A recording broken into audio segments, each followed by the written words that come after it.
કેનેડાથી અડધી રાત્રે દીકરાનો ફોન આવ્યો. પંજાબના જલંધરથી થોડે દૂર આવેલું એક નાનું ગામ હતું. ગામ મોટું નહોતું, પરંતુ લોકો એકબીજાને ઓળખતા હતા. સવાર પડે એટલે ગુરુદ્વારામાંથી કીર્તનનો અવાજ આવતો, ખેતરોમાં ટ્રેક્ટર દોડતા. સાંજ પડે એટલે લોકો ચાયની દુકાન પાસે ભેગા થતા. આ જ ગામમાં બલરાજસિંહ પોતાના પરિવાર સાથે રહેતા હતા. બલરાજની ઉંમર લગભગ 50 વર્ષની હતી. તેઓ ખેતી કરતા હતા. તેમની પત્ની હરપ્રીત કૌર ઘર સંભાળતી હતી. તેમનો એકમાત્ર દીકરો મનદીપસિંહ હતો.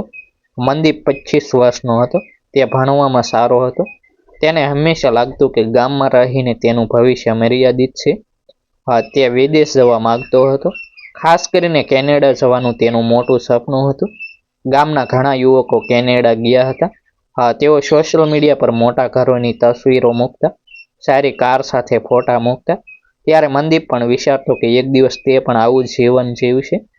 પરંતુ તેના પિતા બલરાજને આ સપનું ક્યારેય સરળ લાગ્યું નહોતું. તેઓ ઘણીવાર દીકરાને કહેતા, બેટા, વિદેશ ખરાબ નથી, પરંતુ ત્યાં દરેક માણસ સારો હોય એવું પણ નથી.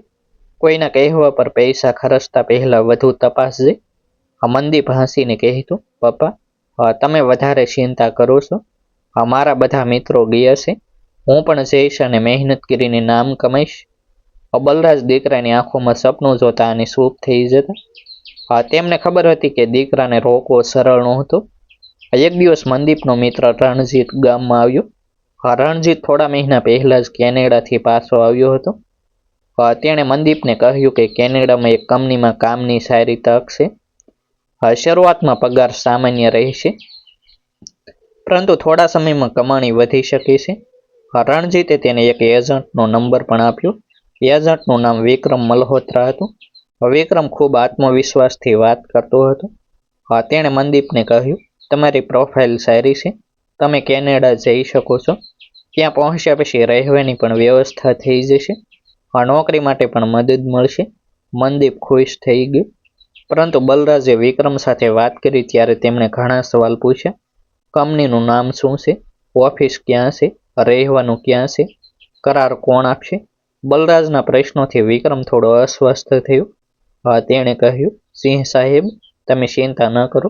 આજે બધા લોકો આવી રીતે જાય છે. બલરાજે તરત જવાબ આપ્યો, બધા જાય છે એટલે હું પણ આંખ બંધ કરીને મારા દીકરાને મોકલી દઉં એવું નથી. મનદીપને પિતાની વાત પસંદ આવી નહીં. તેને લાગ્યું કે પિતા તેના સપનામાં અડચણ બની રહ્યા છે. તે રાત્રે તેણે માતા હરપ્રીતને કહ્યું, મમ્મી, પપ્પા મને ક્યારેય સમજતા નથી. હરપ્રીતે દીકરાના માથા પર હાથ ફેરવ્યો અને કહ્યું, તારા પપ્પા તને રોકવા નથી માંગતા. તેમને તારી ચિંતા છે. મનદીપ બોલ્યો, હું પાછો આવીશ ત્યારે બધું બદલી નાખીશ. માતા કંઈ બોલી નહીં. તેમની આંખોમાં આંસુ આવી ગયા. આખરે પરિવારની બચત અને થોડું ઉધાર લઈને મનદીપને કેનેડા મોકલવાની તૈયારી શરૂ થઈ. બલરાજ હજુ પણ ખુશ નહોતા. જતા પહેલા તેમણે મનદીપને એક વાત કહી, બેટા, પૈસા ગુમાવશો તો ફરી કમાઈ શકશો, પરંતુ ખોટા માણસ પર વિશ્વાસ કરીને પોતાની સુરક્ષા જોખમમાં ન મૂકીશ. મુશ્કેલી પડે તો તરત ફોન કરજે. ક્યારેય વાત છુપાવતો નહીં. મનદીપે પિતાને ગળે લગાવીને કહ્યું, પપ્પા, હું તમારું નામ રોશન કરીશ. હરપ્રીતે દીકરાની નજર ઉતારી. ઘરની બહાર આખો પરિવાર ઊભું હતું. મનદીપ કારમાં બેઠો ત્યારે તેની આંખોમાં સપનું હતું. બલરાજની આંખોમાં ચિંતા હતી. એરપોર્ટ પર પહોંચતા પહેલા પિતાએ છેલ્લી વાર કહ્યું, જ્યાં પણ રહેજે, અમને યાદ રાખજે. મનદીપે હસીને કહ્યું, પપ્પા, હું રોજ ફોન કરીશ. કેનેડા પહોંચ્યા પછી શરૂઆતના 2 દિવસ મનદીપ ખૂબ ઉત્સાહિત હતો. એરપોર્ટ પર વિક્રમનો ઓળખીતો યુવક અર્જુન તેને લેવા આવ્યો. તેણે કહ્યું કે વિક્રમ ખૂબ વ્યસ્ત છે. તે પછી મનદીપને એક એપાર્ટમેન્ટમાં લઈ જવામાં આવ્યું. ત્યાં પહેલેથી 4 લોકો રહેતા હતા. મનદીપે વિચાર્યું કે શરૂઆતમાં આવું ચાલશે. તેણે ઘરે ફોન કર્યો. હરપ્રીતે પૂછ્યું, બેટા તું ઠીક છે? મનદીપે હસીને કહ્યું, હા મમ્મી, બહુ સારું છે. રૂમ મળી ગયો છે. હવે થોડા દિવસમાં નોકરી પણ શરૂ થઈ જશે. બલરાજે ફોન લઈને પૂછ્યું, જે કંપનીનું કહ્યું હતું ત્યાં ગયો? મનદીપ થોડો અટક્યો, પછી બોલ્યો, હા પપ્પા, વાત થઈ છે. 2-3 દિવસમાં કામ શરૂ થશે. હકીકતમાં તેને હજુ કંપનીના ઓફિસનું સરનામું પણ મળ્યું નહોતું. તેને કહેવામાં આવ્યું હતું કે થોડા દિવસ રાહ જોવી પડશે. મનદીપને વાત અજીબ લાગી, પરંતુ તેણે પિતાને કહેવાનું ટાળ્યું. તેને ડર હતો કે પિતા કહેશે કે મેં પહેલેથી ચેતવ્યો હતો. એક અઠવાડિયું પસાર થયું. નોકરી હજુ શરૂ થઈ નહોતી. રહેવાનું ભાડું ચૂકવવાનું હતું. ખાવા પીવાના ખર્ચા પણ હતા. મનદીપે વિક્રમને ફોન કર્યો. વિક્રમે કહ્યું, ચિંતા ન કરો, એક કામ છે, 2-3 દિવસ કરો, પછી તમારી નોકરીની વ્યવસ્થા કરી દઈશ. મનદીપે પૂછ્યું, કયું કામ? વિક્રમે કહ્યું, ફક્ત એક જગ્યાએ પાર્સલ પહોંચાડવાનું છે, વધારે પ્રશ્ન ન પૂછો. મનદીપને શંકા ગઈ. તેણે સ્પષ્ટ ના પાડી. ત્યારે વિક્રમનો અવાજ બદલાઈ ગયો. તેણે કહ્યું, તમે અહીં નવા છો, તમને બધું સમજાતું નથી. અમારી મદદ વગર તમે શું કરશો? મનદીપે ફોન મૂકી દીધો. તે આખી રાત ઊંઘી શક્યો નહીં. બીજા દિવસે તેણે ઘરે ફોન કર્યો, પરંતુ માતાનો અવાજ સાંભળતા જ તેણે ફરી ખોટું બોલી દીધું. મમ્મી, બધું સારું છે, નોકરી જલ્દી શરૂ થશે. માતાએ પૂછ્યું, તારો અવાજ ઉદાસ કેમ લાગે છે? મનદીપે કહ્યું, ઊંઘ ઓછી થઈ છે, એટલું જ. ધીમે ધીમે મનદીપ પર દબાણ વધતું ગયું. એપાર્ટમેન્ટમાં રહેતા 2 યુવકો પણ વિક્રમના સંપર્કમાં હતા. તેઓ ઘણીવાર રાત્રે બહાર જતા અને સવારે પાછા આવતા. એક દિવસ મનદીપે પૂછ્યું, તમે લોકો શું કામ કરો છો? એક યુવકે હસીને કહ્યું, જેટલું પૂછવામાં આવે એટલું જાણવું સારું. આ જવાબ સાંભળીને મનદીપ વધુ ડરી ગયું. હવે તેને સમજાયું કે વાત સામાન્ય નોકરીની નથી. તેણે પોતાના કેટલાક દસ્તાવેજો અલગ જગ્યાએ રાખી દીધા. પોતાના ફોનમાં પરિવારના નંબર સુરક્ષિત રાખ્યા, પરંતુ તે ત્યાંથી બહાર કેવી રીતે નીકળે તે સમજાતું નહોતું. ઘરે પાછા જવા માટે પણ તેની પાસે પૂરતા પૈસા નહોતા. એક રાત્રે વિક્રમ ફેરી આવ્યો. તેની સાથે 2 અજાણ્યા લોકો હતા. વિક્રમે મનદીપને કહ્યું, કાલે એક કામ કરવું પડશે.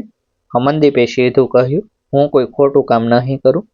વિક્રમ થોડા સમય સુધી તેને જોતો રહ્યો. પછી ધીમા અવાજે બોલ્યું, અહીં તમારે તમારી મરજીથી નહીં, અમારી વાતથી ચાલવું પડશે. મનદીપના ચહેરા પર ભય આવી ગયો. તે રાત્રે તેણે પોતાના પિતાને ફોન કરવાનો વિચાર કર્યો. ફોન હાથમાં લીધો, બલરાજનો નંબર ખોલ્યો, પરંતુ કોલ કરવાની હિંમત થઈ નહીં. તેને ડર હતો કે જો પિતાને સત્ય ખબર પડશે તો તેઓ તૂટી જશે. તેણે ફોન પાછો મૂકી દીધો. બીજી તરફ ભારતમાં બલરાજને સતત કંઈક ખોટું લાગતું હતું. છેલ્લા કેટલાક દિવસથી દીકરો ટૂંકી વાત કરતો હતો. વિડીયો કોલ કરવાનું ટાળતો હતો. એક દિવસ બલરાજે કહ્યું, મનદીપ, કેમેરો ચાલુ કર. મનદીપે બહાનું બનાવ્યું કે ઇન્ટરનેટ ખરાબ છે. બલરાજ ચૂપ થઈ ગયા, પરંતુ પિતાનું મન માની રહ્યું નહોતું. તે જ રાત્રે મનદીપને અચાનક એક રૂમમાં લઈ જવામાં આવ્યો. દરવાજો બંધ કરી દેવામાં આવ્યો. તેણે પૂછ્યું, મને અહીં કેમ રાખ્યો છે? કોઈ જવાબ મળ્યો નહીં. તેનો ફોન પણ લઈ લેવામાં આવ્યો. મનદીપને સમજાઈ ગયું કે હવે પરિસ્થિતિ ગંભીર છે. તેણે દરવાજા તરફ જોયું. પછી ખિસ્સામાં રહેલો જૂનો નાનો ફોન યાદ આવ્યો. તે ફોન તેની પાસે છુપાયેલો હતો. કાંપતા હાથથી તેણે તેને બહાર કાઢ્યો. ફોનમાં બેટરી બહુ ઓછી હતી. તેણે સૌથી પહેલા માતાનો નંબર ડાયલ કર્યો. ભારતમાં ત્યારે મધરાત થઈ ગઈ હતી. ફોન 2 વાર વાગ્યો. ત્રીજી વાર હરપ્રીતે ઊંઘમાં ફોન ઉપાડ્યો. સામે થોડા સેકન્ડ સુધી કોઈ અવાજ આવ્યો નહીં. પછી મનદીપ ધ્રુજતા અવાજે બોલ્યો, મમ્મી. હરપ્રીત તરત જ બેસી ગઈ. બેટા, શું થયું? મનદીપે આસપાસ જોયું. તેની આંખોમાં આંસુ હતા. તેણે ધીમા અવાજે કહ્યું, મમ્મી, મને બચાવી લો. હરપ્રીતના હાથમાંથી ફોન લગભગ છૂટી ગયો. તેણે ગભરાઈને પતિ બલરાજને જગાડ્યા. બલરાજે ફોન હાથમાં લીધો. મનદીપ, શું થયું બેટા? સામે થોડા સેકન્ડ શાંતિ રહી. પછી મનદીપ બોલ્યો, પપ્પા, તમે સાચા હતા. એટલું બોલ્યા પછી પાછળથી દરવાજો ખોલવાનો અવાજ આવ્યો. મનદીપે ગભરાઈને કહ્યું, પપ્પા, મારી વાત સાંભળો, હું. અને અચાનક ફોન કટ થઈ ગયો. બલરાજ થોડા સેકન્ડ સુધી ફોનને જોતા રહ્યા. હરપ્રીત રડવા લાગી. ઘરમાં ભય છવાઈ ગયો. બલરાજે તરત ફરી ફોન કર્યો. ફોન બંધ હતો. તેમણે દીકરાના મિત્રોને ફોન કર્યો. કોઈને કંઈ ખબર નહોતી. બલરાજના મનમાં એક જ વાત ગુંજી રહી હતી, મેં તેને ચેતવ્યો હતો, પરંતુ હવે હજારો કિલોમીટર દૂર મારો દીકરો કોના હાથમાં છે? રાત પૂરી થવાની બાકી હતી, પરંતુ બલરાજ અને હરપ્રીત માટે તે રાત જાણે વર્ષો જેટલી લાંબી બની ગઈ હતી. મધરાતે મનદીપનો ફોન અચાનક બંધ થઈ ગયા પછી બલરાજ અને હરપ્રીતની આખી રાત આંખોમાં જ વીતી ગઈ. બલરાજ વારંવાર દીકરાનો નંબર ડાયલ કરતા હતા, પરંતુ દરેક વખતે ફોન બંધ આવતો હતો. સવાર થતાં જ તેમણે ગામના એક ઓળખીતા દલજીતને ફોન કર્યો, જે ઘણા વર્ષોથી કેનેડામાં રહેતો હતો. બલરાજે તેની આખી વાત કહી. દલજીતે તરત કહ્યું, તમે ચિંતા ન કરો, હું મનદીપને શોધવાનો પ્રયાસ કરું છું. તેણે મનદીપના જૂના મિત્રોના નંબર મેળવ્યા. થોડા કલાકની મહેનત પછી તેને એ એપાર્ટમેન્ટનું સરનામું મળ્યું, જ્યાં મનદીપ રહેતો હતો. દલજીત ત્યાં પહોંચ્યો ત્યારે દરવાજો બંધ હતો. તેણે પડોશીઓને પૂછ્યું. એક વ્યક્તિએ કહ્યું કે રાત્રે ત્યાં કેટલાક લોકો આવ્યા હતા અને પછી એક કાર ઝડપથી બહાર નીકળી હતી. દલજીતે તરત પોલીસને જાણ કરી. પોલીસે સ્થળની તપાસ શરૂ કરી અને બિલ્ડિંગના સીસીટીવી કેમેરા તપાસ્યા. તેમાં મનદીપને બે લોકો સાથે બહાર લઈ જતા દેખાયો. હવે મામલો ગંભીર બની ગયો હતો. બીજી તરફ બલરાજને કેનેડાથી દલજીતનો ફોન આવ્યો.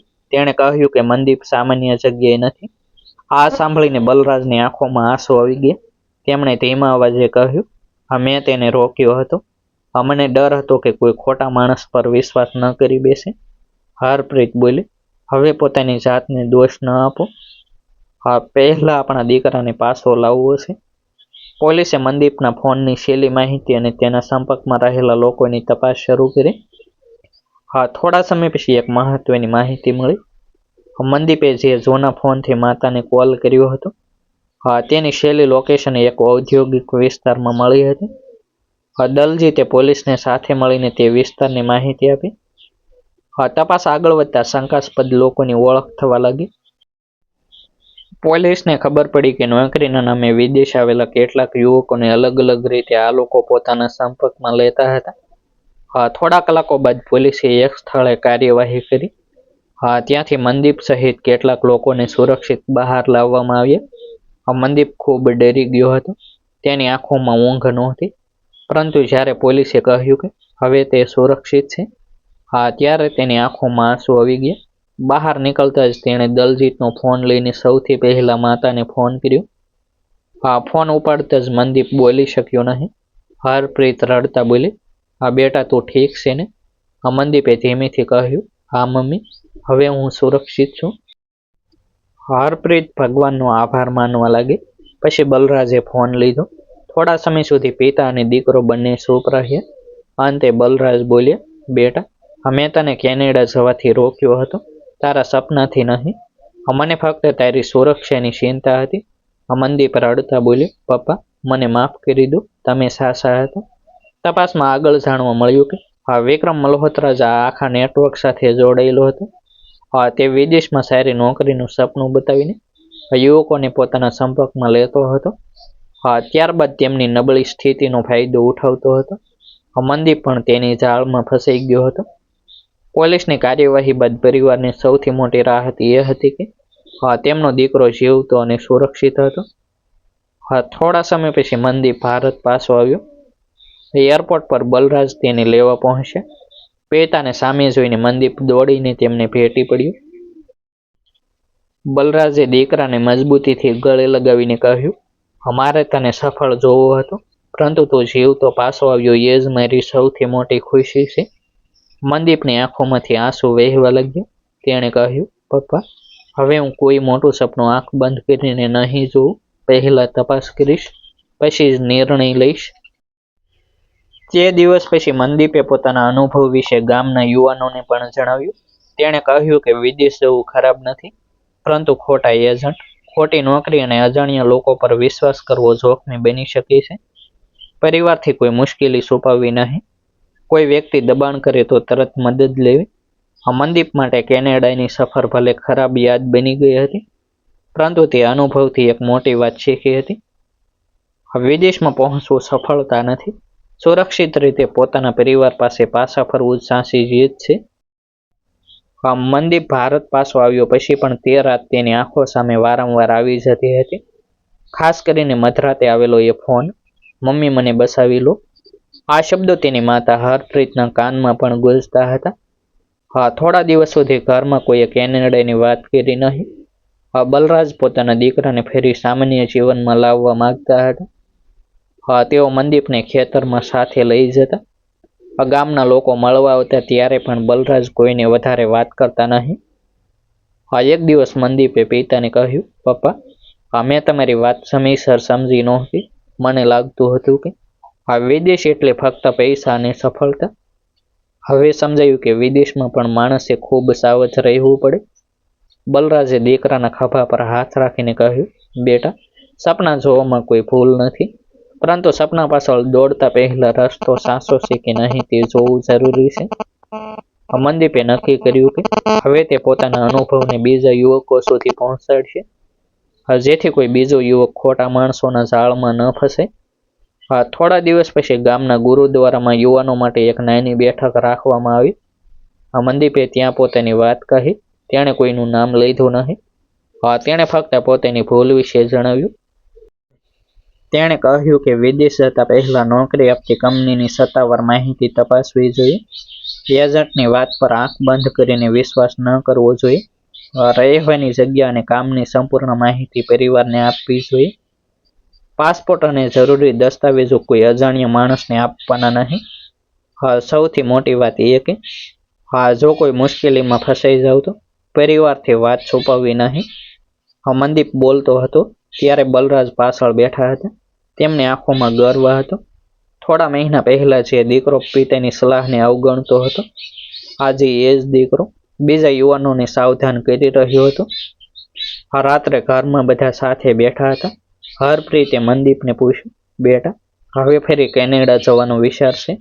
મનદીપ થોડો સમય ચૂપ રહ્યો, પછી હસીને બોલ્યો, મમ્મી, જો ક્યારેક જાવ તો તમારી અને પપ્પાની મંજૂરી લઈને જ જઈશ. આ વખતે કોઈના સપના પર નહીં, અમારી સમજ પર નિર્ણય લઈશ. હરપ્રીત હસી પડી. બલરાજે પણ સ્મિત કર્યું. તેમણે દીકરાને પોતાની પાસે બેસાડ્યો. એ ક્ષણે ત્રણેયને લાગ્યું કે પરિવાર પાસે એકબીજા કરતાં મોટું કોઈ ધન નથી. મનદીપે જે ગુમાવ્યું હતું તે કદાચ પૈસા હતા, સમય હતો અને વિશ્વાસ હતો, પરંતુ તેણે એક મોટી વસ્તુ પાછી મેળવી હતી, પોતાના પરિવારની નજીકતા. તેણે સમજ્યું કે દુનિયાના કોઈ પણ ખૂણે માણસ કેટલો પણ મોટો બની જાય, મુશ્કેલીની ઘડીએ સૌથી પહેલા તેને પોતાના લોકો જ યાદ આવે છે. મનદીપની સ્ટોરીનો અંત એક જ વાત સાથે થયું, વિદેશ જવાનું સપનું જરૂર જુઓ, પરંતુ કોઈ અજાણ્યા માણસના શબ્દો પર આખી જિંદગીનો નિર્ણય ન લો. કારણ કે સાચી સફળતા ત્યાં નથી જ્યાં તમે પહોંચો છો. સાચી સફળતા ત્યાં છે જ્યાંથી તમે સુરક્ષિત રીતે તમારા પોતાના લોકો સુધી પાછા ફરી શકો. ડિસ્ક્લેમર: આ સ્ટોરી સત્ય ઘટના પરથી પ્રેરિત કાલ્પનિક રજૂઆત છે. પાત્રો અને ઘટનાઓમાં સર્જનાત્મક ફેરફાર કરવામાં આવ્યા છે. તેનો હેતુ માત્ર મનોરંજન અને જાગૃતિ ફેલાવવાનો છે. આભાર. ફરી મળીશું એક નવી સ્ટોરી સાથે.